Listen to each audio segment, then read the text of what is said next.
M'dzina la Atate ndi la Mwana ndi la Mzimu Woyera. Amen.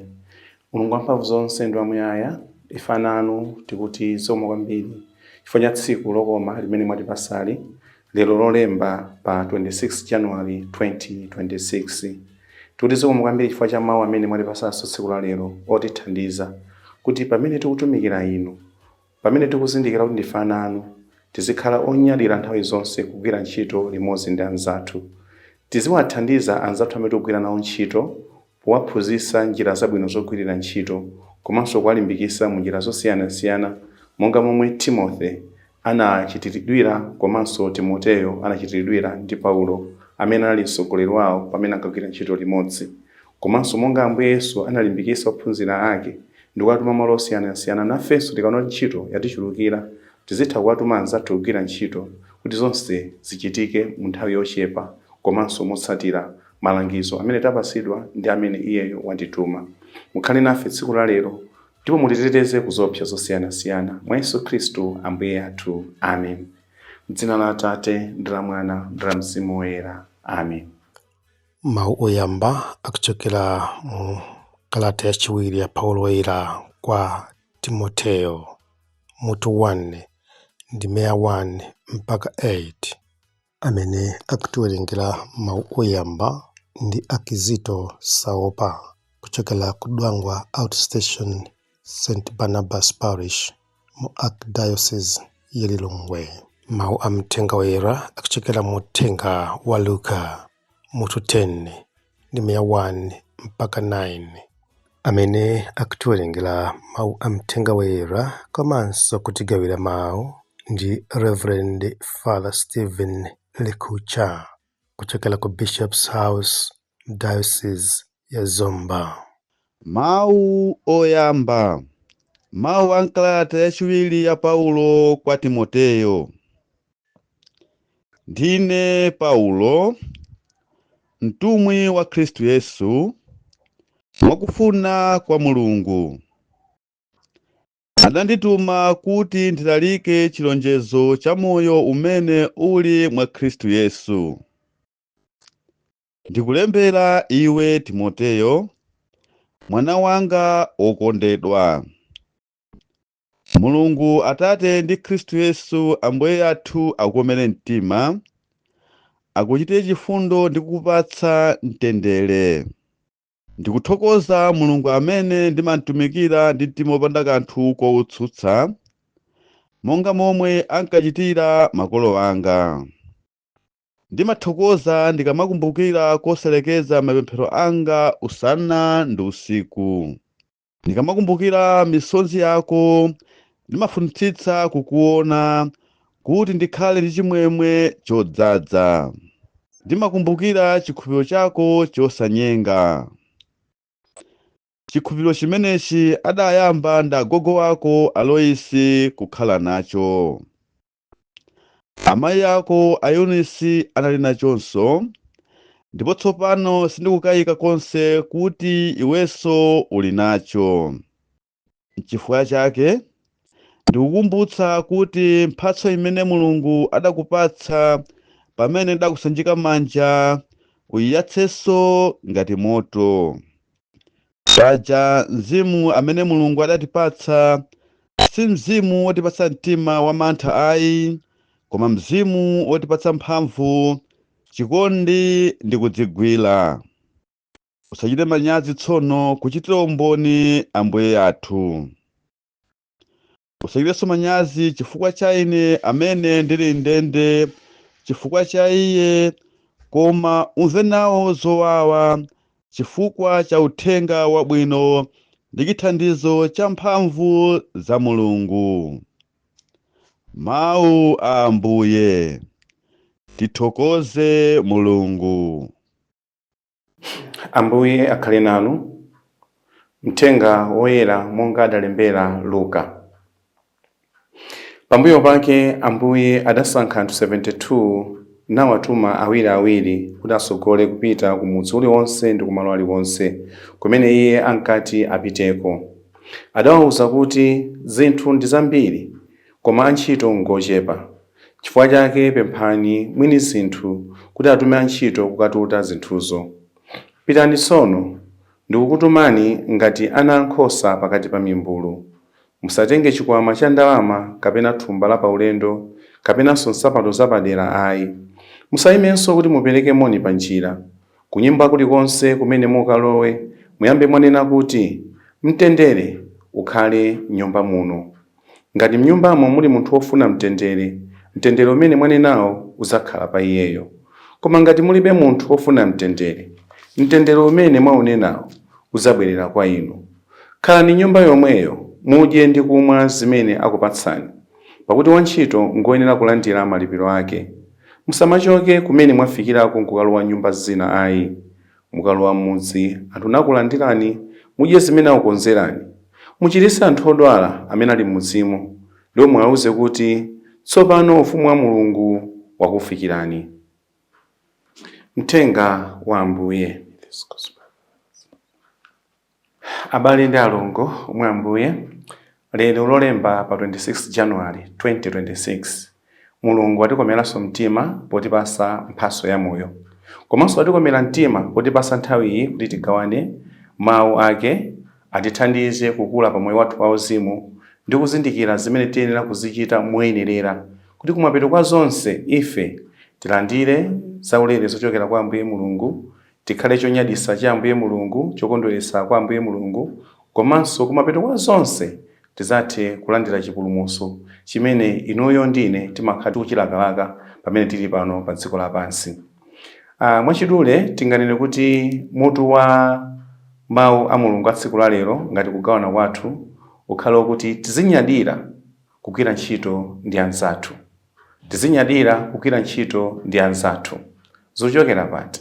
Ambuye Yesu akutionetsa njira imene ife tonse amene Mulungu anatipasa maudindo osiyanasiyana, kaya ndi mnyumba mwathu kuti ndife bambo ndi mayi timayang'anira ana nyumbamo, kaya ndi kuntchito tili ndi udindo wina wake umene timayang'anira anzathu, kaya ndi kumpingo, kaya ndife bambo mfumu kapena wansembe chabe, asisteri, abrata, akatikisi kapena munthu wa paudindo timayang'anira anzathu.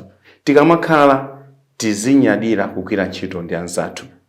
Tikuona kuchokera mu uthenga wabwino wa tsiku la lero, Ambuye Yesu akuzindikira kuti ntchito angathe kuyigwira okha bwinobwino.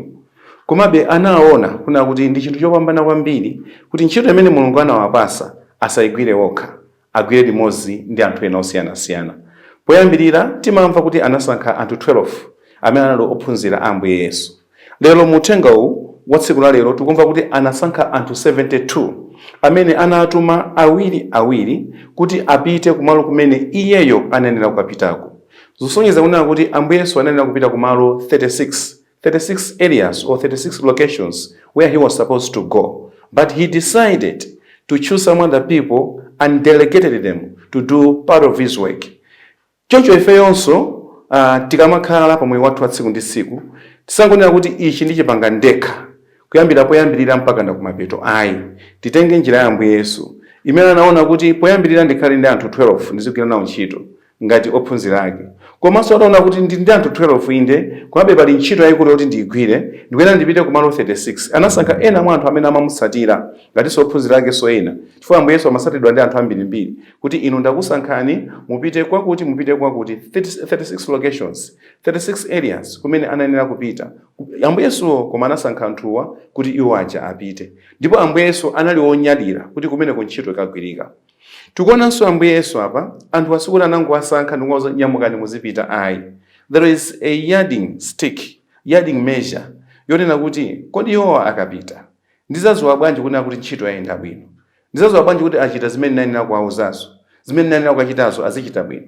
Ndipo tikuona Ambuye Yesu apa akupereka guidance, my instructions, a kind of orientation kuti kumeneko mukapita zochitika zake ndizi, mukakafika pamalo mukakhale komweko, mukadye chakudya komweko, mukane kuti mtendere ukhale nanu, mukachiritse odwala. Akuwapasa ma instructions osiyanasiyana kuti phunzitsa ife yonso amene nthawi zina timatha kugwira ntchito limodzi ndi anzathu osiyanasiyana, mwinanso timathanso kunyadira nawo kapena kusanyadira nawo, koma pena timangauza una iwe pita kwakuti kenako munthu uja akabwerako kumene kuja ndomaza munena kuna kuti palibe chimene wachita, zinthu sizinaende. Chikhalire cho ifeyo, we never gave them instructions, we never gave them guidelines kuti mukapita kumeneko kuchoyenera kukachita ndichakuti ndipo mukakomana ndisakuti mukapangiza kuti mukapangiza kuti.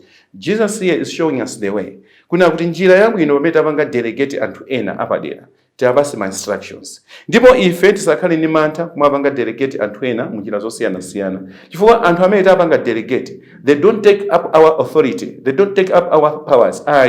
Mphamvu zimakhalabe ndi ife, nchifukwa anthu akapita kumene kuchako at the end of the day they come back to report to us, amabwereranso kwa ife kuzapereka feedback ya ntchito momwe ayigwirira. Apa tangowerenga Luka mutu 10:1-9, koma kusogoloko anthu awa amene atuma 72 anabwereranso kwa Ambuye Yesu ndimazauza kuti zimene takaziona ndi zimenezi, mizimu yoyipa imatuluka mwa anthu, chakuti chimachitika motere, anthu amene amadwala achiritsidwa, anthu osayenda amapeza kuti ayenda, anthu amene amapeza kuona nalo osaona amba kuona. Ndipo Ambuye Yesu ananena kuti munyadire osakhala chifukwa zimenezi mwazichita, koma munyadire chifukwa kuti mayina anu alembedwanso kumwamba malinga ndi ntchito imene mwayigwira. Choncho tikunena kuti anthu amene apemphedwa kuna kuti agwire ntchito malo mwa ife satenga mphamvu zathu, satenga udindo wathu, koma ife tikuyenera kukapasa ma instructions, chifukwa kuti anthu aja azabwereranso kwa ife kuzapanga report. Nkhani yayikulu ndionena kuti tisakakamire ntchito tokha. Pali anthu ena osiyana-siyana amene timagwira nawo ntchito zosiyana-siyana, tiyeni tiapase ntchito zina agwire ku ntchito zangati zimenezi, kuna kuti zinthu zina ziyende bwino, kandi kunyumba kwathu ma projects ena kuti ayende bwino, kandi kuntchito kwathu, kandi kuchechi kwathu, kwina kuti kwa organization imene ife timagwira. We have to learn to delegate. Delegating our powers, kuna kuti anthu ena agwire ntchito ngati imeneyo zimathandiza kuna kuti ntchito imene inanena kutenga nthawi yayitali ikhale yayifupi ndipo itenge nthawi yochepa. Poteropo timakhala tikupanganso ma programso ena osiyana-siyana. Koma chachikulu nchonena kuti anthu amene tikupanga nawo delegatiwa tiakhulupirire, chifukwa Ambuye Yesu pogwira ntchito ngati imene anakhulupirira, chifukwa kanapasa ma instructions, ma guidelines momwe ayenera kukagwirira ntchito. Izi zimene anapanga Ambuye Yesuzi ndi zimene tikumvanso kapena tamvanso tsiku la lero pamene timakumbukira Timothy komanso Titus.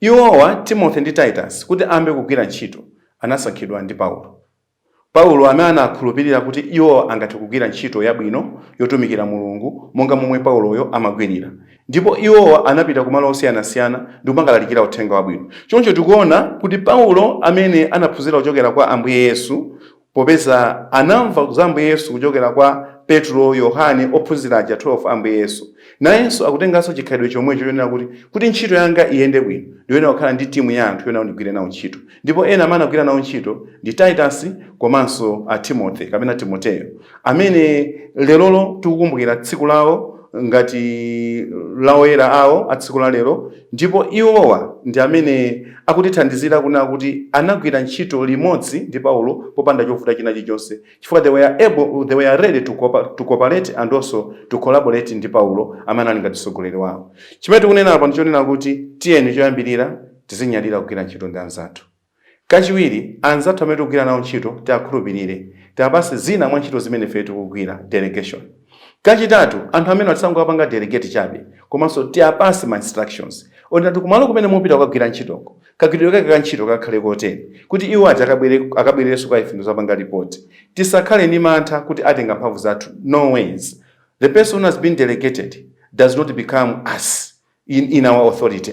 Sizimatheka zangati zimenezozo. Iyo uja ndiwongotumidwa akabwerako ife udindo uja ndi wathu tigwire ntchito moyenera. Tikuona kuchokera mmawu athu oyamba a tsiku la lero kunena kuti anthu amene tikugwira nawo ntchito tikuyenera ifeyo pamoyo wathu wa tsiku ndi tsiku kuwalimbikitsa. Paulo akulimbikitsa Timoteyo, Paulo akulimbikitsa Tito kapena Titus pamene amagwira ntchito zosiyana-siyana, analembera makalata owalimbikitsa ndi wozoona kuti asabwererenso mbuyo pa Chikhristu chawo, pamoyo wa Mulungu asabwererenso mbuyo, apitirizebe kuyaka moto walawilawi ndi cholinga chothandiza anthu ena osiyana-siyana, chifukwa iwowa anaphunzira kuchokera kwa Paulo, ndipo asaziderere iyayi kwa apitirizebe kugwira ntchito imene Mulungu anawapasa.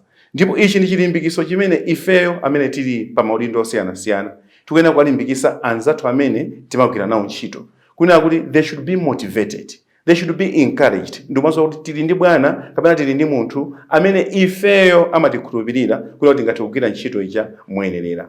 Kumalo kumene timakhala ife nkhani yokhuzana ndi kunyadira kugwira ntchito ndi anzathu tikuzipanga. Kani nyumba mwathu timanyadira kugwira ntchito ndi akazi athu, timanyadira kugwira ntchito ndi amuna athu, timanyadira kugwira ntchito ndi ana athu, kapena antchito osiyanasiyana amene alipo, kana ndi ku office timanyadira kugwira ntchito ndi anzathu, sincerely trusting them, being honest with them, being frank with them, kuna kuti ife anthu atiwakhulupirira munjira zosiyanasiyana. Lerolo Ambuye Yesu akutipanga challenge kuti tatiyeni tisamangoyang'ana za ife tokha ayi, tisangozikhulupirira ife tokha ayi. Tili ndi anthu osiyanasiyana amene tikugwira nawo ntchito, amene tili nawo pamodzi, amene angathe kupangisa kuti zinthu zina zikome kosiyanasiyana. Nthawi zina nzeru zayekha anavika nsima madzi. Ndiye ndi bwino kupemphanso anthu ena kugwira ntchito zosiyanasiyana kuti nafenso tithe kuphunziranso zinthu zimene zingathe kutithandiza pa moyo wathu wa tsiku ndi tsiku. Tiyeni kuchokera tsiku la lero pa 26 January 2026 Mulungu atithandize kukhala anthu onyadira kugwira ntchito ndi anzathu, kukhala anthu okonzeka kupanga delegate anzathu kuti agwire ntchito, kukhala anthu okonzeka kupereka ma instructions, ma guidelines kwa anthu amene tikugwira nawo ntchito, komanso kukhala anthu okonzeka kupanga motivate anzathu munjira zosiyanasiyana kuti zimene tifuna tizikwaniritsezo tizichite bwinobwino, popeza anthu aja they are part and parcel of us ndipo they are being motivated. Titus oyera komanso Timoteyo oyera atipempherere kuti nafenso tikhale chilimbikiso kwa anthu ena ndi kukhala chonyadisa cha Ambuye Mulungu. Tipemphere. M'dzina la Atate ndi la Mwana ndi la Mzimu Woyera. Amen. Mulungu wamphamvu zonse ndi wamuyaya, tikuti zikomo. Tikuthokozani chifukwa cha zabwino zimene mumatichitira nthawi zonse, komanso cha nthawi imene mwatipasa kuti timve mawu anu, tikuzindikira ukulu wanu pa moyo wathu wa tsiku ndi tsiku, kuti tisatere njira zanu nthawi zonse ndi kuchita zinthu zolondola pa moyo wathu wa tsiku ndi tsiku. Mwa Yesu Khristu Ambuye athu. Amen. Tito oyera komanso Timoteyo oyera wa tsiku la lero mutipempherere ife. M'dzina la Atate ndi la Mwana ndi la Mzimu Woyera. Amen.